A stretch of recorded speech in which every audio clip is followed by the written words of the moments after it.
কারণ শীত তো, সমস্যা নেই, যাবেন। তো দয়া করে কেউ ঊর্ধ্ব চাপে যাবেন না। ঊর্ধ্ব চাপ হলো বিড়ি খাওয়া চাপ। এই চাপ কিন্তু আমার দেশে খুব বেশি, বিশেষ করে শীতকালে আরো বেশি। এত টানা টানে, ইটের ফাটায় আর কত ধোঁয়া, চাচার মুখে ধোঁয়ার পরিমাণ আরো বেশি। এত খাওয়া খাওয়া, একটা শেষ না হতে আরেকটার গোড়ায় লাগায় দেয়। হাসে না। ভোলা থেকে বরিশাল আসতেছি, এক বুড়ো চাচা দেখি টুলের উপরে বসে নদীর উত্তাল তরঙ্গ দেখছেন, আর এমন টান দিচ্ছেন মনে হচ্ছে 16 বছর। চাচার সামনে গিয়ে বললাম, চাচা যে টানটা দিচ্ছেন এগুলো খাওয়া বাদ দিলে হয় না কে? বাবা বুঝবা না, এটার মজা বুঝবা না। এটার মজা তুমি কি বুঝবা? তুমি বুঝবা না তো, তুমি তো খাও না। তো বললাম, চাচা এটা তো আপনার লাঞ্চ নষ্ট করে দিচ্ছে কে? বাবা বিড়ি হলো উন্নতির সিঁড়ি। সেখানে আর কিছু বলার আছে? উনি একটার পর একটা ওয়াজ করতেছে, আমি আর পারলাম না, আমি চলে এলাম। সম্মানিত ভাইয়েরা, সকল নেশাকে হারাম করেছেন কে? আসতে বলবেন না কে?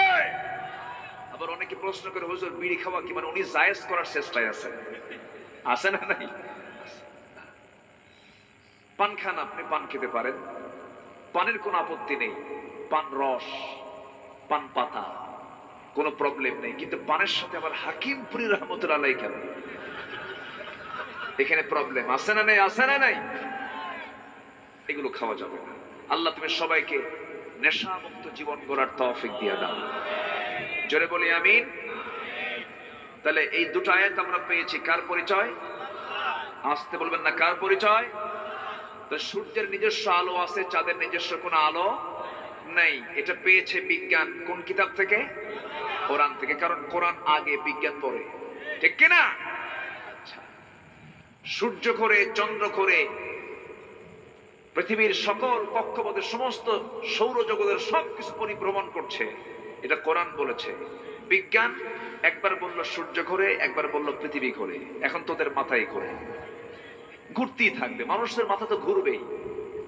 মানুষ কি? খুলিকাল ইনসানু দাঈফা, মানুষকে সৃষ্টি করা হয়েছে খুব দুর্বল করে। বিশাল বডি, ব্যায়াম করে করে, জিম করে করে মাসল বানায় ফেলেছে।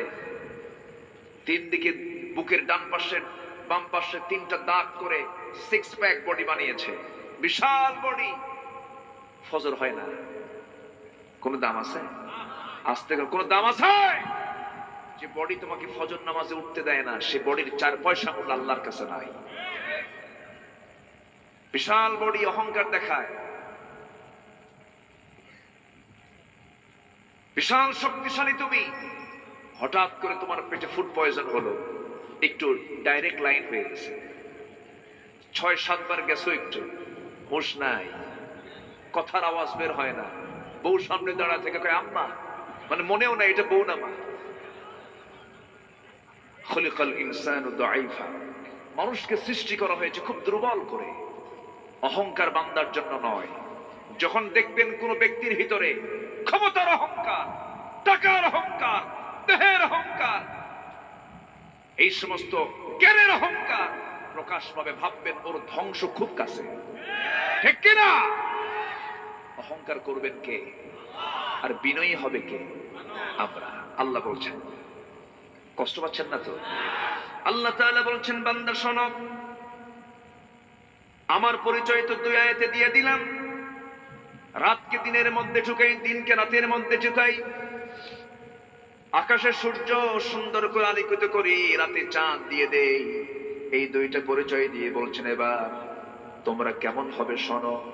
অহংকার তুমি করবে না, কারণ তুমি আকাশের চেয়ে উঁচু হতে পারবে না, পাহাড়ের চেয়ে উঁচু হতে পারবে না, জমিনটা ডাবায় ফেলতে পারবে না। তোমার কাজটা হবে কি? ওয়াইবাদুর রাহমানিল্লাযীনা ইয়ামশুনা আলাল আরদি হাওনা ওয়া ইযা খাতাবাহুমুল জাহিলুনা ক্বালু সালামা والذين يبيتون لربهم سجدا وقياما والذين يقولون ربنا اصرف عنا عذاب جهنم إن عذابها كان غراما জোরে বলুন আল্লাহু আকবার। একটু ধৈর্য ধরুন, আর কিছু সামান্য সময়ে কথা বলবো, একটু কান লাগান। আমার ভাইয়েরা এই সমস্ত গুণগুলো অর্জন করলে আমাকে আল্লাহ পাক জান্নাত দিয়ে দিবেন। জান্নাত আমার জন্য, আপনার জন্য, বলি আলহামদুলিল্লাহ। সবাইকে জান্নাত নিতে চান না? সবাইকে জান্নাত নিতে চান না? অহংকারী হব না বিনয়ী হব? বিনয়ী হব। আমার নবীজি বিনয়ী ছিলেন, মিশুক মানুষ ছিলেন। আমার নবীজির ব্যবহার, আমার নবীজির উদারতা, আমার নবীজির হাস্যোজ্জ্বল চেহারা। ইসলাম তেমন একটি দিনের নাম যে দিনের ভিতরে একটা মুস্কি হাসি মারলেও সওয়াব পাওয়া যায়। ইসলাম তেমন একটি ধর্মের নাম যে ধর্মের ভিতরে একটা হাসি দিলে সওয়াব পাওয়া যায়। প্রতিবেশীর দিকে তাকালে আল্লাহ তাআলা তাকে জান্নাতের ঘোষণা দিয়ে দেন। আমার বন্ধুগণ, এতিমের দিকে তাকালে আল্লাহ তাআলা তার দায়িত্ব নিয়ে নেন। আমার বন্ধুগণ, বিনয়ী হব আমরা, পরোপকারী হব আমরা, উদারতা দেখাবো। আমার নবীজি যদি ক্ষিপ্র মেজাজি হতেন, আমার নবীজি যদি রূঢ় ব্যবহারকারী হতেন, তাহলে কি হতো?